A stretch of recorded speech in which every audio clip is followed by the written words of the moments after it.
here on the ZZX Performance YouTube channel. Today we're trying out the 2014 Volkswagen Golf TDI. Now 2014, it's the end of 2016. It's November 20th, and we're out driving a 2014 model. Why is this, you ask? Is because they don't make the TDI diesels right now because of the whole emission scandal. So really the 2014 and 2015 and the 2016. So this is a Mark 6. The Mark 7 is already out for the TDI. So there are people out there driving the Mark 7 TDIs currently in the United States because they did have the 15 and the 16 models. But this is the last of the Wolfsburg cars. This is the last one that was actually manufactured in Wolfsburg, Germany. The 2015 models and the 2016 models were both manufactured in Mexico City. Now, really, there's not a big difference. They are exactly the same car. Really, the only thing I've noticed different between this 2014 model and the 2015 and 16 Mark 7s is the refinement. There's the stitches in the steering wheel, the seams on the dashboard. They all seem a little bit tighter. The car sounds a little bit quieter on the road. Really not much of a difference outside of that. Performance, the 2016s and the 2015s have a little bit higher performance, a little bit more horsepower, but by the numbers, they're pretty much the exact same car. They accelerate 0 to 60 at about the same time. Everything about them is identical. The 2014, as far as gas mileage, I've had this car for going on 2.5 years now, and I've never seen less than 38 miles to the gallon, but I do drive a little bit heavy-footed. Interstate driving, I have seen 48s, 52s, just depending on whether it's winter diesel, summertime diesel. So that definitely does vary it by a few miles to the gallon as well. This car is actually updated. It has the APR Stage 1 tune on it. I didn't go any farther than that because I didn't do the downpipe delete or any of that stuff. So it is an extremely fun car to drive. You drop it down into sport mode, hit the gas, and it pulls. I mean, a pull from 60 to 80 is right now. I definitely love the APR and what APR has done to the Volkswagen Golfs.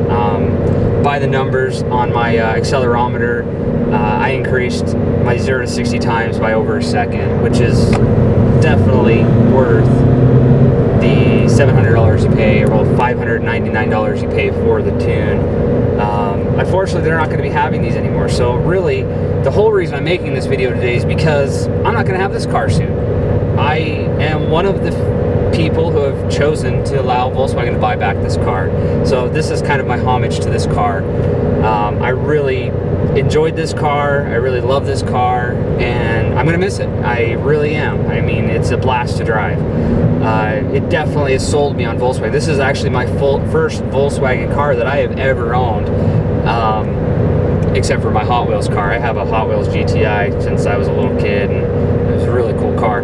But my first actual Volkswagen car, and I'm actually very happy I went with the TDI.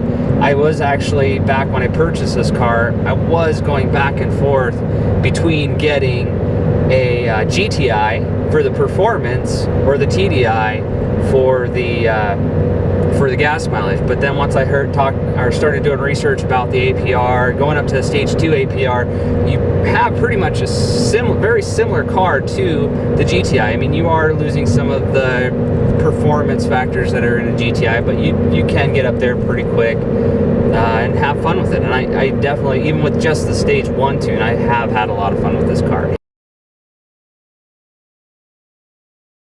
Alright, so now we've reviewed the 2014 Golf TDI.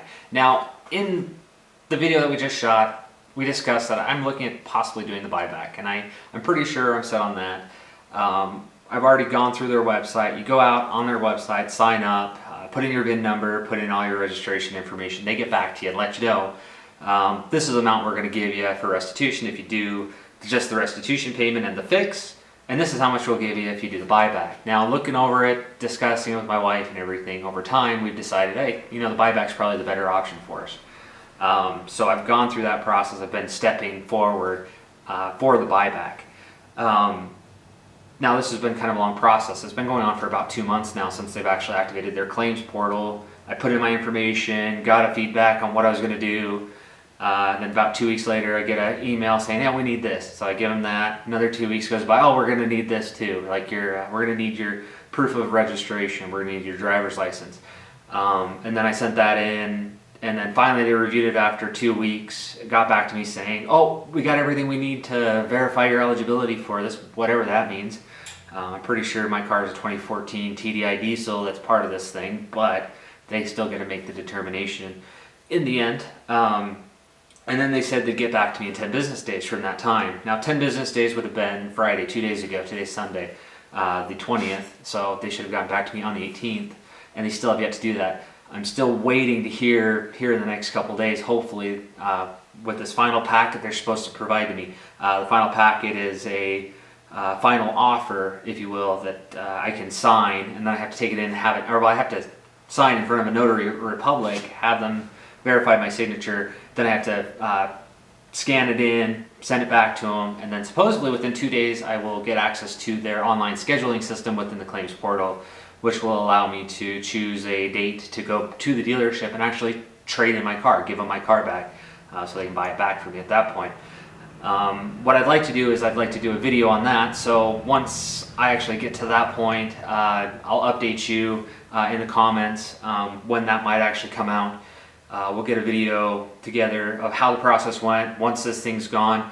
I really like it. I don't want to see it go, but hey, it's a pretty good deal, I think. I'd like to see your feedback on how you feel if you have a Golf TDI, or if you even don't, what you would do in this situation. I mean, would you take the buyback or would you do the fix? I mean, 38 miles to the gallon plus is nothing to joke about. It's a great car, but what is the fix going to do to this? I mean, what kind of mileage am I going to get after a fix? I don't know. I don't know if I want to play with that. So the buyback for me, I'll let you know the process once it goes through. But for now, like I said, I'd like to see your comments on what you would do or what you're going to do with your Golf TDI or your Jetta TDI, Passat, whatever you have as far as the TDI, what you're going to do, and hear your thoughts on that. But for now, thanks for watching. If you like what you see, if you'd like to see more video from me in my other cars in the future as well, definitely subscribe, and we'll get some more video out here.